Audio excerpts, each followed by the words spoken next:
Allah ya bashi dama ya kama ta ya amshe akwatin gyaɗarsa, amma a lokacin kwatankwacin rabin gyaɗar ta zube. Sauran kuma sun cika da yawun akuya. Shin wannan ya sa Kofi ya haƙura? Sam ya fara sayar da gyaɗar a matsayin gyaɗar da akuya ta sawa albarka.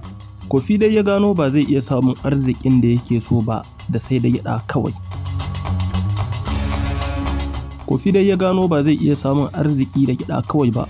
Ya ga wasu 'yan kasuwan suna sayar da komai da komai, daga tukwane zuwa kayan masurufai da dai sauransu. Sai yanke shawarar faɗaɗa kasuwancinsa.